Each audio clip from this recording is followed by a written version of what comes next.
नमस्कार दोस्तों, a very good morning. बहुत बहुत स्वागत है आपका आज की ताज़ा खबर में। चलिए, हमेशा की तरह हम शुरू करेंगे ग्लोबल न्यूज़ के साथ। ग्लोबल इकोनॉमी की न्यूज़ की बात करेंगे सबसे पहले। तो पहले बात करनी होगी यूएस मार्केट्स के बारे में। परसों से जो यूएस मार्केट्स में फॉल दिखा, वो कल भी एक वीकनेस के साथ ही शुरू हुआ। Dow Jones, Nasdaq again were down, mainly because of जो पॉलिसीज आए हैं again, tariffs related to Canada. So Trump has decided to hit Canada with more tariffs. तो इसको देखकर अगेन जो मेन इंडाइसेस है, they have been down. Trump has increase tariffs on Canadian steel and aluminium by 25%, जिससे effectively वो अब 50% पर आ गए हैं इफेक्टिव वेनेसडे। तो tariffs on Canada, Mexico, Chinese import से सारी चीजों की वजह से मार्केट्स गिर क्यों रहा है? बिकॉज करंटली एक फियर आने लगा है कि यूएस में रिसेशन आ सकता है। क्योंकि जाहिर सी बात है कि कॉस्ट जो है वो बढ़ेंगे। एंड बढ़ते हुए कॉस्ट जहां पर होंगे, उस केस में अगेन जो ऑलरेडी इन्फ्लेशन से जस्ट उभरता हुआ दिख रही थी अमेरिकन इकोनॉमी, वहां पर अगेन थोड़े से प्रॉब्लम्स शुरू हो सकते हैं। सिटी ग्रुप जो है, उन्होंने शिफ्ट किया है यूएस का stock rating to neutral, mainly because of जो एक ऑप्टिमिज्म दिख रहा था थोड़े महीने पहले तक, तो वो अब थोड़ा सा टेपर डाउन होता हुआ दिख रहा है। ट्रम्प ने, हालांकि ये जो इकोनॉमिक स्लोडाउन है, इस पीरियड को एक पीरियड ऑफ ट्रांजिशन कहा है, लेकिन जो इकोनॉमिस्ट है उनका ये कहना है कि अगर चीजें आउट ऑफ हैंड चली जाती है तो यहाँ पर ऑब्वियसली रिसेशन का fear is quite can not be ruled out, right. UBS ने ये सजेस्ट किया है कि जो करंटली एक सेल ऑफ दिख रहा है यूएस मार्केट्स में, that is because of the unwinding momentum. And tech stocks इसमें ज्यादा अफेक्ट हो रहे हैं because of again over valuation risks तो वहां पर है ही, और हाइटेंड इकोनॉमिक रिस्क्स भी करंटली दिख रहे हैं। अगर 2024 के लेट हाइज से अगर हम कंपेयर करें तो Nasdaq has fallen bye over 10%, जबकि S&P 500 is also down by around 9% from its February peak. Indian economy की न्यूज की बात करते हैं। सबसे पहले हमें बात करनी होगी जो बड़ी न्यूज रही इंडियन मार्केट्स में कल, that was about Bharti Airtel, जिसने एक पैक्ट साइन किया है with SpaceX to bring Starlink's high speed internet to India. तो जिस चीज को एक थ्रेट माना जा रहा था हमेशा से भारतीय एयरटेल के लिए, कि अगर स्टारलिंक इंडिया में आता है तो एग्जिस्टिंग टेलीकॉम ऑपरेटर्स के लिए बड़ा थ्रेट हो सकता है, इट हैज टर्न्ड आउट कि they are partnering with one of the telecom players in India. जो जॉइंट स्टेटमेंट रिलीज हुआ कल, उसमें दोनों कंपनीज ने बताया कि दे हैव एन अग्रीमेंट जिसमें स्टारलिंक की फर्स्ट फॉर्मल पार्टनरशिप होगी इन इंडिया। एंड हाउएवर जो इम्प्लीमेंटेशन है इसका, that is contingent upon SpaceX को जो नेसेसरी ऑथराइजेशन की जरूरत है to serve, to operate Starlink in India, तो उसके ऑथराइजेशंस के बाद ही ये जो पार्टनरशिप है वो इन सब्सटेंस आ पाएगी। तो by integrating Starlink into its offerings, जो एयरटेल है उसकी स्ट्रेंग, उसकी जो एबिलिटी है वो ऐसी बढ़ेगी कि जो अपनी उनकी एबिलिटी है to strengthen its nationwide coverage, तो उसमें एक बड़ा बूस्ट उनको यहाँ पर मिल सकता है। And they can particularly go to under served areas because of the Starlink technology, जो satellite based internet connectivity provide करती है। जो कोलैबोरेशन है, इससे स्टारलिंक का फायदा ये होगा कि अगेन उनको एक इंडियन मार्केट टैप करने मिलेगा, ये एक बड़ा एडवांटेज उनको यहाँ पर मिलेगा।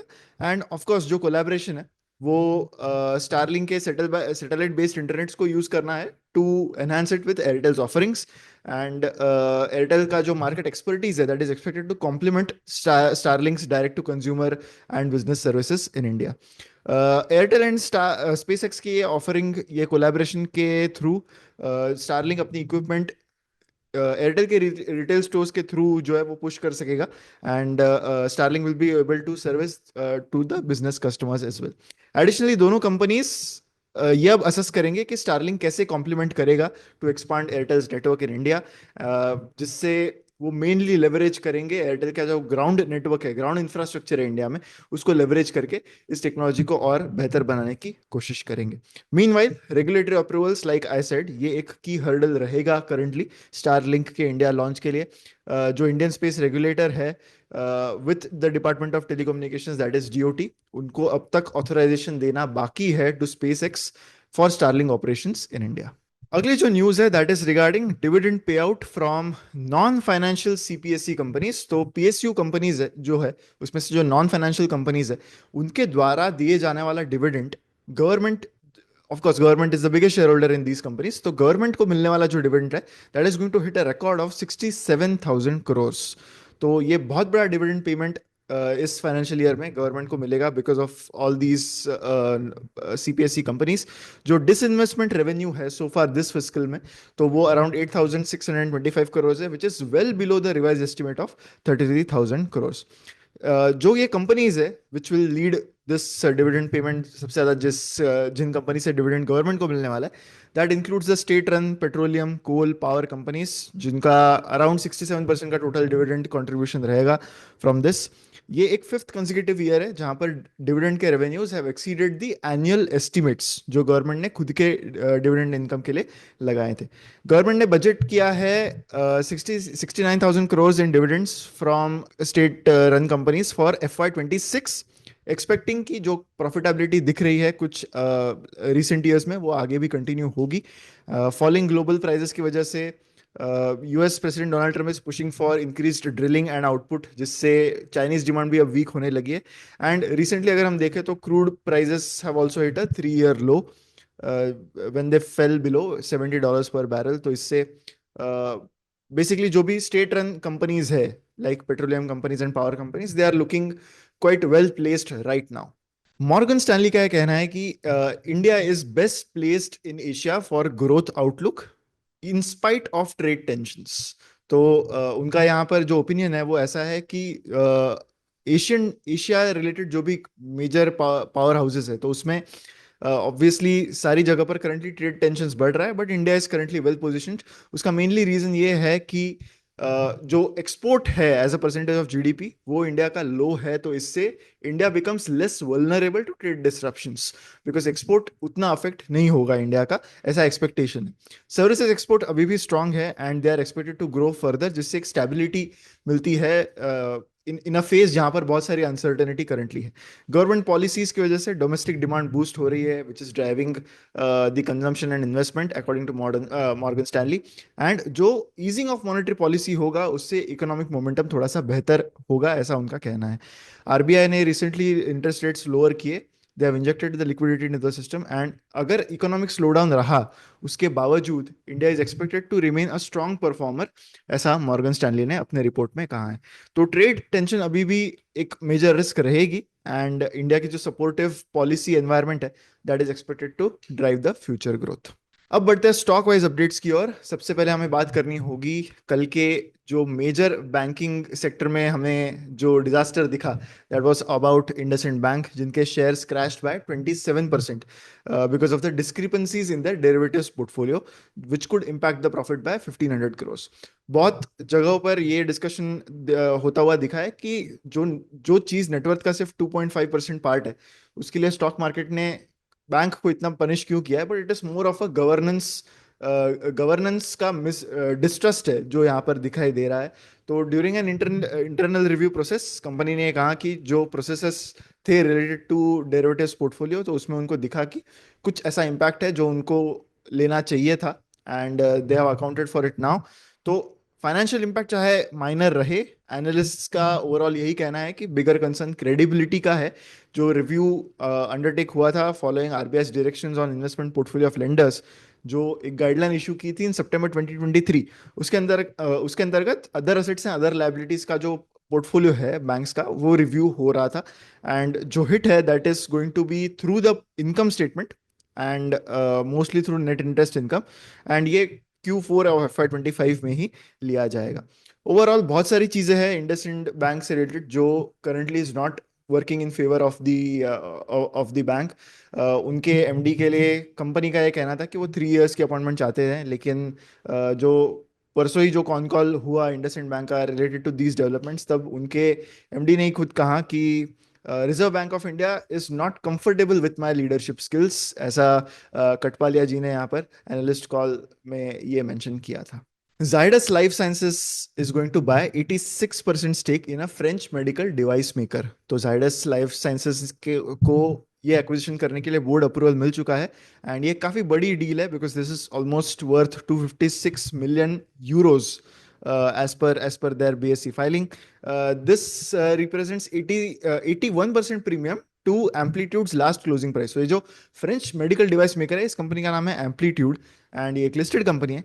एंड जिस प्राइस पर एक्विजिशन हो रहा है, that is 81% premium to their last closing price.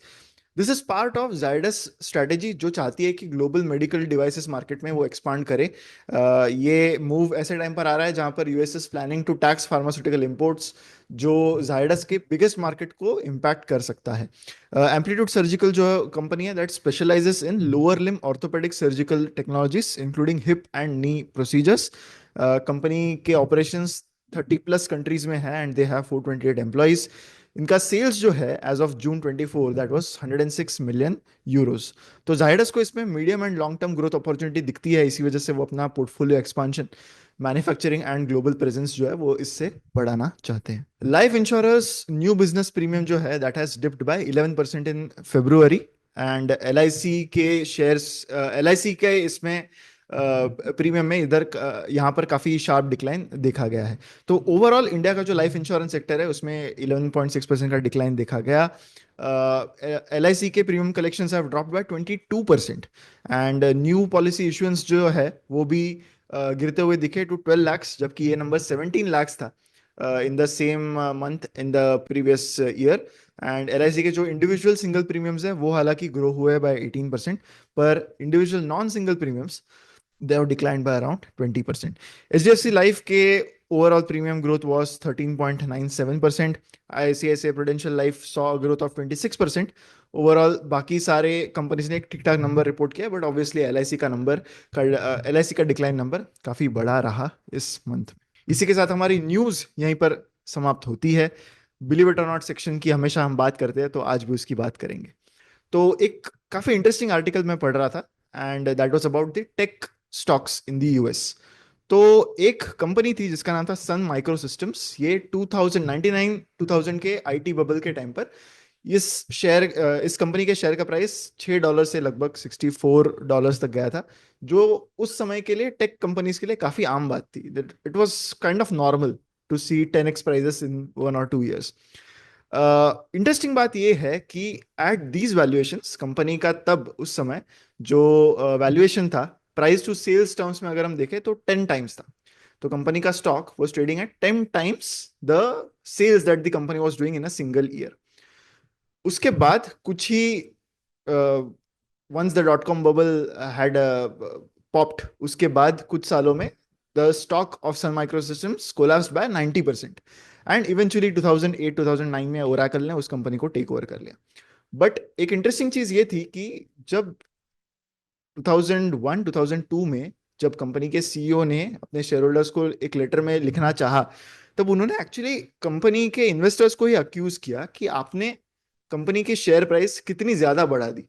Eight 10 times of sales, उनका ये कहना था कि यू आर एक्सपेक्टिंग कि जो सेल्स हम एक साल में कर रहे हैं वो प्राइस में फैक्टर इन हो for the next 10 years। Sales, this is not even profit. तो आप ये अज्यूम कर रहे हो कि हमारे कोई एक्सपेंसेस नहीं होंगे, कोई कोई चीज आर एन डी पर स्पेंड नहीं होगी, उसके बाद भी the price that you are paying, that you are ready to pay, वो 10 times है ऑफ आवर सेल्स। तो अगर इस चीज को जस्टिफाई करना है तो अगले 10 साल तक हमें ऐसा ऐसा करना होगा, ऐसा सब उन्होंने तब बताया था। अब ये सब चीजें अभी बात करने की, करंटली ये सब चीजों की बात करने की क्या क्या क्या जरूरत है इस चीज की, तो ये शायद आप सोच रहे होंगे। तो S&P जो इंडेक्स है यूएस का मेन, उनमें जो टेक्नोलॉजी इंडेक्स है, S&P इंफॉर्मेशन टेक इंडेक्स, ये 9.9 टाइम्स ऑफ सेल्स ट्रेड कर रहा था एट द एंड ऑफ 2024, जिस वैल्यूएशंस पर ये सन माइक्रो सिस्टम्स कंपनी 2000 में पहुंच गई थी। तो ये एक हिस्टोरिकल हाई वैल्यूएशन है टेक कंपनीज का इन द यूएस। एंड मतलब जो इकोनॉमिस्ट्स है उनका ये कहना है कि एक पुल बैक के बाद भी ये वैल्यूएशन एक एक्सट्रीम लेवल पर है। अगर कुछ स्टॉक्स देखे अभी, जैसे पैलेंटीर करके एक स्टॉक है, राइट, जिसका सिंबल PLTR है। इसकी बात एक बार गौरव सर ने नॉलेज सेक्शन में की थी। तो ये company currently around 69 times of its sales ट्रेड कर रही है, 69 times of its sales, much higher than Sun Microsystems was in the year 2000। तो जो ओवरऑल कंसर्न्स है, बहुत सारे इकोनॉमिस्ट, मेजर बड़े इकोनॉमिस्ट इस चीज की बात कर रहे हैं कि जो करंटली स्टॉक बबल के पास्ट क्रैशेस देखे गए हैं, फॉर एग्जांपल इन 29, इन 1989, 2000, 2008, सब में जो टेक इंडेक्स है that has decline by 50 to 90% declines देखे गए हैं इंडेक्स में, एंड कुछ कंपनीज के मेजर स्टॉक्स में भी। तो अगेन, बात ये सब चीजों की तभी हो रही है जब थोड़ा बहुत करेक्शन दिखने लगा है, वरना ऑफ कोर्स बहुत सारे वैल्यूएशन रिलेटेड जो जो इन्वेस्टर्स बात करते हैं, दे वर ऑलवेज सेइंग कि इस मार्केट में उनको वैल्यू दिखती नहीं है।